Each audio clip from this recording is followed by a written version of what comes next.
कैसे हैं आप? उम्मीद करता हूं कि जहां भी होंगे अपनी अपनी फैमिली साथ प्यार मोहब्बत के साथ रह रहे होंगे।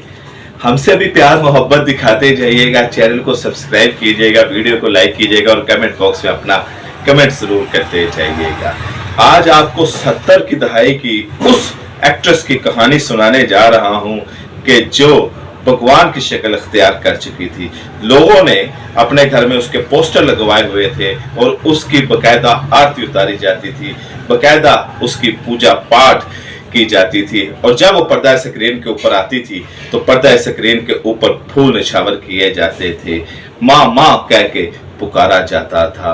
बड़ी जबरदस्त किस्म की एक्ट्रेस थी, बड़ी खूबसूरत एक्ट्रेस थी, मिस कोलकाता भी रह चुकी हैं। आपने नाम भी सुना होगा, अनीता गुहा उनका नाम था। और इन्होंने शोले जैसी फिल्म को टक्कर दी थी। शोले जो आज भी सुपर डुपर हिट फिल्म मानी जाती है कि बॉलीवुड की एवरग्रीन हिट मूवीज में अगर जो टॉप ऑफ द लिस्ट आती है वो शोले आती है, और शोले को इस एक्ट्रेस ने टक्कर दी थी। आइए शुरू करते हैं इसकी जिंदगी के दिलचस्प वाकयात। ये वाकयात है कि 17 फरवरी 1939 को अनीता गुहा पैदा हुई। मिस कोलकाता का इन्होंने अवार्ड जीता। फिर ये बॉम्बे में आई, लेकिन बॉम्बे में इनको हिंदी नहीं आती थी। इनको एक स्टूडियो में नौकरी मिल गई, लेकिन इसी दौरान इनके जो फादर थे उसकी डेथ हो गई।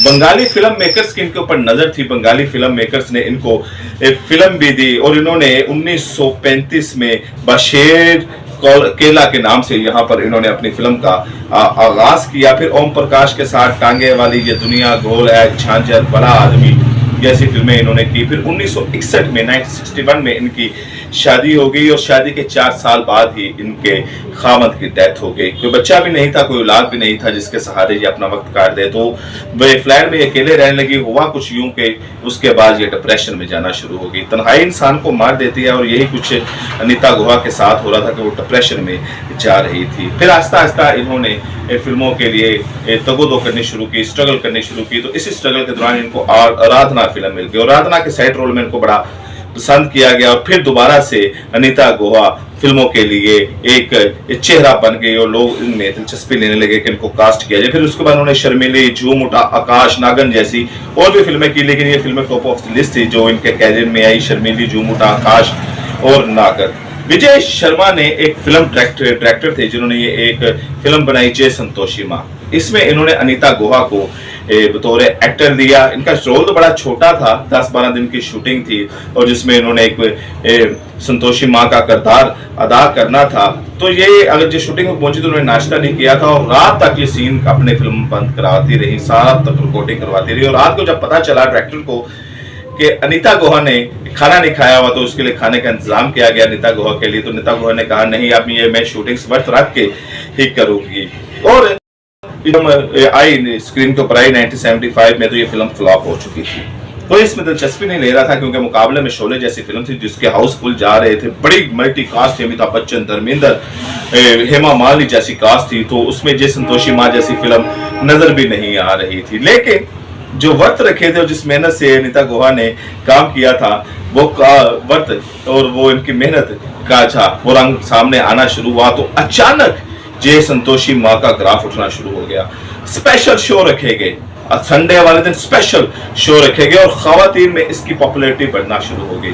और इतनी पॉपुलैरिटी बढ़ी कि इस 5 लाख की बजट पे बनने वाली फिल्म ने 5 करोड़ का बिजनेस किया। 50 हफ्ते ये फिल्म चली। आप अंदाजा लगाएं कि 5 लाख पर ये फिल्म बनी और 5 करोड़ का बिजनेस उस दौर में कितना बड़ा प्रॉफिट ये फिल्म देके गई। जय संतोषी माँ कितना बड़ा प्रॉफिट देके गई। और ये फिल्म अनीता गुहा की वजह से हिट जा रही थी कि जब अनीता गुहा स्क्रीन पर आती थी तो खवातीन उनके ऊपर फूलों की पत्तियां फेंकती थी और घर में पोस्टर लगाकर उनकी आरती उतारती थी। और हिंदुइज्म के मुताबिक और हिंदू बरादरी में जिस किस्म की पूजा पाठ की जाती है वैसे वैसे अनीता गुहा की पूजा की जा रही थी। लेकिन उसके बाद भी उन्होंने फिल्मों में काम करना शुरू किया, लेकिन वो उनको उस तरह का रोल लोगों ने पसंद नहीं किया। उनको जिस माँ जय संतोषी माँ में उन्होंने किरदार में देखा था उसके बाद अनीता गुहा को किसी और में रोल में ऑडियंस ने पसंद नहीं किया। आहिस्ता आहिस्ता ये फिल्मों से दूर होती चली गई और फिर इनको एक ऐसी बीमारी लायक हो गई कि जिस्म पर काले और सफेद दाग नमूदार होना शुरू हो गए और जो उनके चेहरे के ऊपर भी आ गए। तो उन्होंने लोगों से मिलना जुलना कम कर दिया।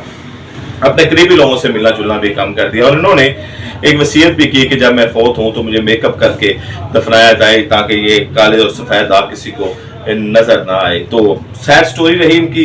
आखिरी अयाम बड़े तल्ख थे, बड़े इन्होंने अजियत में गुजारे, बड़े तकलीफ में गुजारे, क्योंकि किसी से मिल नहीं पाती थी, क्योंकि वो अपने दाग और सफेद और वाइट दाग पूरे चेहरे पे फैल चुके थे, क्योंकि बीमारी ऐसी लग चुकी थी। तो स्क्रीन पे आने का तो सवाल ही पैदा नहीं होता था, तो ये कमरे तक महदूद रह गई थी। उन्होंने लोगों से मिलना जुलना बहुत कम कर दिया था, यहाँ तक कि जो उनके करीब तरीन लोग थे ये उनसे भी नहीं चलती थी। बहरहाल उन्होंने एक रिकॉर्ड सेट किया कि 5 लाख की बजट को 5 करोड़ का इन्होंने बिजनेस दिया। और अनिता गुहा खूबसूरती में भी अपने बेमिसाल आप थी। आपके अनिता गुहा के बारे में कोई इन्फॉर्मेशन हो या हमसे कोई गलती हो गई हो उसके बारे में कोई आप बताना चाहते हो, या अनिता गुहा के बारे में आप क्या कुछ जानते हैं, तो कमेंट बॉक्स में जरूर बताइएगा। आपसे मुलाकात अगली वीडियो में। अच्छा